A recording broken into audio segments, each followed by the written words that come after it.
এই মুহূর্তে ভারতীয় দল দ্বিতীয় টি-20 ম্যাচটি খেলার জন্য পরিকল্পনা শুরু করে দিয়েছে। প্রথম টি-20 ম্যাচটি জেতা হয়ে গেছে।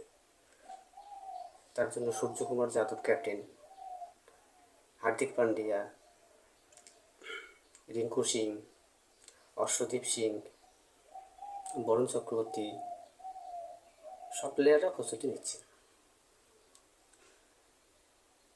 বাংলাদেশের প্রথম টি-20 ম্যাচটিতে দেখা গেছে যে বাংলাদেশ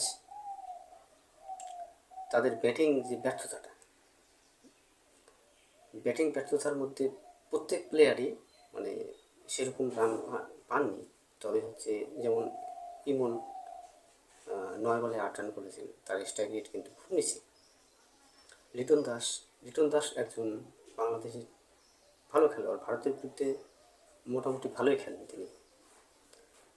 সেক্ষেত্রে লিটন দাসের মাত্র 4 রানে আউট হয়ে গেছিলেন তিনি কিন্তু খুব একটা ভালো খেলতে পারেনি।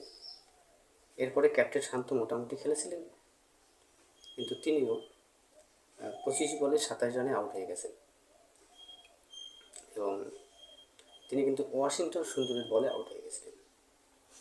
এরপরে হৃদয়ের কথা বলব। হৃদয়ে তিনি 18 বলে 12 রান করেছিলেন। মাহমুদুল্লাহ তিনিও ভালো খেলতে পারেননি, তিনি সিনিয়র প্লেয়ার একজন টিমের মধ্যে। তারপরে জে আলিও 6 বলে 8 রান করেছিলেন। মিরাজও 32 বল খেলে 35 রান করেছিলেন, তিনি অবশ্য নট আউট ছিলেন। এরপরে হোসেনও 5 বল খেলে 11 রান করেছিলেন। তারপরে আহমেদের কোথায় আসবো, আহমেদ তো 13 বল খেলে 12 রান সংগ্রহ করেছিলেন। এবং ইমনকে কিন্তু অর্শদীপ সিং আউট করে ফেলেছে। তারপরে লিটন দাসকেও কিন্তু অর্শদীপ সিং আউট করেছে। শান্তকে ওয়াশিংটন সুন্দর আউট করেছিল। হৃদয়কে বরুণ চক্রবর্তী আউট করেছিল। মাহমুদুল্লাহকে কিন্তু মায়াঙ্ক যাদব আউট করেছিল। এবার ভারতের বোলারদের ক্ষেত্রে আসা যাক। অর্শদীপ সিং তিনি কিন্তু দুর্দান্ত বল করেছিলেন। অর্শদীপ সিং 4 ওভারে 3টি উইকেট নিয়েছিলেন। এরপরে হার্দিক পান্ডিয়া 4 ওভার বল করেছেন। এগুলো কিন্তু তার অনেকটাই ভালো ছিল আর কি। হার্দিক পান্ডিয়া 4 ওভার বল করে 1টি উইকেট নিয়েছিলেন। বরুণ চক্রবর্তী 4 ওভার বল করেছিলেন, 3টে উইকেট নিয়েছিলেন। এবার হচ্ছে মায়াঙ্ক যাদব 4 ওভার বল করেছিলেন, 1টি উইকেট নিয়েছিলেন। ওয়াশিংটন সুন্দর 2 ওভার বল করে 1টি উইকেট নিয়েছিলেন।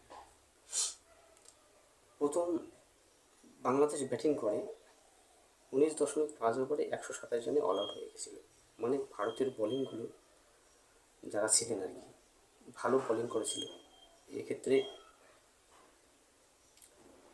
বাংলাদেশ ব্যাটিংটা মানে সে রান নিতে পারেনি। ইন্ডিয়া কিন্তু 11.5 ওভারে প্রয়োজনীয় রান তুলে নিয়েছে। বাংলাদেশের মধ্যে ঘরোয়া ক্রিকেট কম খেলা হয়, ইন্ডিয়ার ঘরোয়া ক্রিকেট কিন্তু বেশি। বাংলাদেশের ব্যাটিং ব্যর্থতাটা এটাই মূল কারণ। তারা বাংলাদেশের যে ঘরোয়া ক্রিকেটটা খেলে, ইন্ডিয়ার প্লেয়ারদের তুলনায় বাংলাদেশের প্লেয়াররা ঘরোয়া ক্রিকেট খুব কম খেলে।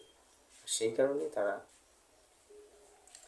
খুব একটা মানে ব্যাটিংয়ে এগোতে পারছেন না। আমাদের ইন্ডিয়ার যে প্লেয়ারগুলো আছে সেগুলো ঘরোয়া ক্রিকেট ভালো খেলে এবং অনেক ট্রফি আমাদের এখানে অনুষ্ঠিত হয়। সেই কারণে আমাদের ইন্ডিয়ান প্লেয়াররা মোটামুটি একটা ভালো পর্যায়ে ব্যাটিং করে। আমাদের যেমন এখানে রোহিত শর্মা, জসপ্রীত বুমরা অনেক প্লেয়ারই খেলছেন না। নতুন প্লেয়ারকে সুযোগ দেওয়া হয়েছে। 2 জন নতুন প্লেয়ার অভিষেক করেছে এর মধ্যে। সবশেষে বলবো যে হার্দিক পান্ডিয়া দ্বিতীয় টি-20 ম্যাচে একটা মানে দুর্দান্ত শুরু করবেন, সেটাই আশা আকাঙ্ক্ষা নিয়ে থাকবো। এরপরে দ্বিতীয় টি-20টা হচ্ছে, সেটা দেখার জন্য আমন্ত্রণ রইল। যদি ভিডিওটা ভালো লাগে অবশ্যই সাবস্ক্রাইবটা করে নেবেন।